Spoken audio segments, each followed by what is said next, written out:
everybody, welcome back to my YouTube channel. I am Advocate Devya and today we will be discussing about 5 types of writs in Indian Constitution.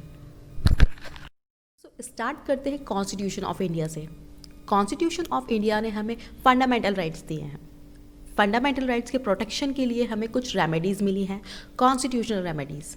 तो fundamental rights के protection के लिए mainly 4 articles हैं. Article 13, article 32, article 226 and article 359.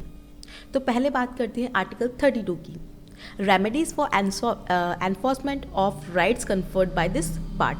किसी भी individual का fundamental rights इन्फ्रेंच हो रहा हो तो वो सुप्रीम कोर्ट को अप्रोच कर सकता है. ठीक है. एंड क्लॉज 2 ऑफ आर्टिकल 32 यही कहता है कि सुप्रीम कोर्ट को ये पावर देता है कि वो फंडामेंटल राइट्स के प्रोटेक्शन के लिए ऑर्डर्स या रिट इशू कर सकता है. एंड आर्टिकल 226 के बारे में बात करें तो एग्जैक्टली सेम पावर 226 के पास भी है. इस आर्टिकल का यूज़ करके आप हाई कोर्ट जा सकते हैं फंडामेंटल राइट्स के वायलेशन के लिए. ओके. आइए देखते हैं द 5 टाइप्स ऑफ रिट्स जिन्हें supreme court and high court जारी कर सकते हैं.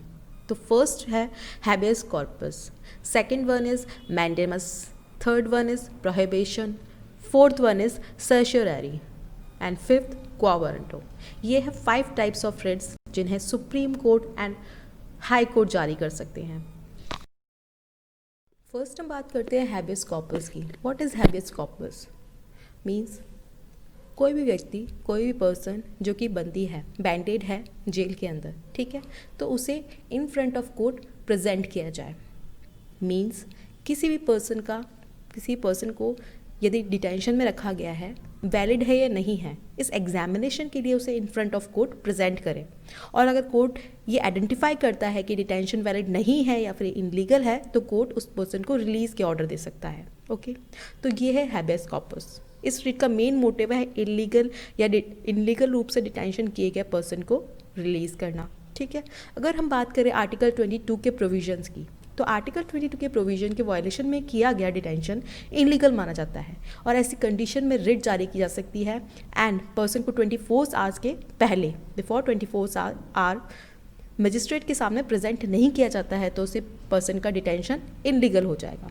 ओके. तो जनरली रूल ये है कि किसी के भी अगर राइट्स इन्फ्रेंच हुए हैं तो वो रिट जारी करने के लिए एप्लीकेशन की पिटीशन प्रेजेंट कर सकता है. एंड यदि फंडामेंटल राइट्स इन्फ्रेंच हुए हैं तो वो आर्टिकल 32 एंड आर्टिकल 226 के under in front of supreme court and high court present कर सकता है. ओके. नेक्स्ट है हमारी रिट ऑफ मैंडेमस. अगर हम बात करें मैंडेमस की, तो मैंडेमस जो है उसे हिंदी में परमादेश भी कहा जाता है. ओके. ये high court and supreme court द्वारा government, inferior courts, tribunals, public officers, निगम, इन सभी को अपने पब्लिक ड्यूटी परफॉर्म करने के लिए या फिर कोई भी इनलीगल वर्क नहीं करने के लिए आदेश के रूप में, ऑर्डर के रूप में जारी की जाती है. ठीक है. फॉर एग्जाम्पल, यदि कोई अपनी पब्लिक ड्यूटी या फिर गवर्नमेंट द्वारा जो भी ऑफिसर्स हैं उनके द्वारा कोई पब्लिक ड्यूटी परफॉर्म नहीं की जा रही है तो जो कोर्ट है, ठीक है, जो कोर्ट है वो आदेश दे सकता है, ऑर्डर कर सकता है परमादेश के रूप में, ठीक है, मैंडेमस रिट के रूप में, कि वो अपनी पब्लिक ड्यूटी परफॉर्म करे. ओके. नेक्स्ट रिट है हमारी सर्शियरी. सर्शियरी में क्या होता है? Supreme court and high court, जो हायर कोर्ट्स हैं वो lower courts and quasi judicial bodies, ठीक है, इनके द्वारा चलने वाली जो प्रोसीडिंग्स होती है, ठीक है, उनमें दिए गए डिसीजंस को रिट जारी करने वाले कोर्ट्स को सेंड करने के ऑर्डर्स दिए जाते हैं और फिर इनका एग्जामिन किया जाता है high court and supreme court के द्वारा. ठीक है. और या फिर जो वरिष्ठ न्यायालय हैं, ठीक है, अगर उनको लगता है कि लोअर कोर्ट्स का कोई भी डिसीज़न इनलीगल है या फिर विधिमान्य नहीं है तो वो उसको क्वेश्चन या फिर निष्प्रभावी कर सकते हैं. ओके.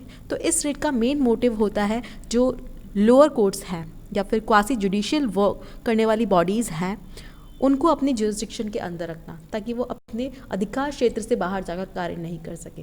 ओके. नेक्स्ट हम बात करते हैं रिट ऑफ प्रोहिबिशन के बारे में. नेक्स्ट अगर हम बात करें रिट ऑफ प्रोहिबिशन की, तो रिट ऑफ प्रोहिबिशन एंड सर्शियरी में काफ़ी सारी क्वालिटीज़ हैं. दोनों ही सीनियर कोर्ट्स द्वारा tribunals, lower courts and quasi judicial bodies को जारी किए जाते हैं. बट इनमें एक डिफरेंस ये है कि जब भी लोअर कोर्ट से सबऑर्डिनेट कोर्ट्स अपनी जुरिसडिक्शन से बाहर कार्रवाई स्टार्ट करते हैं तो कार्रवाई शुरू होने से पहले ही रिट ऑफ प्रोहिबिशन जारी की जा सकती है कि आप अपनी कार्रवाई यहीं रोक दें, ठीक है, ये आपकी जुरिसडिक्शन से बाहर है।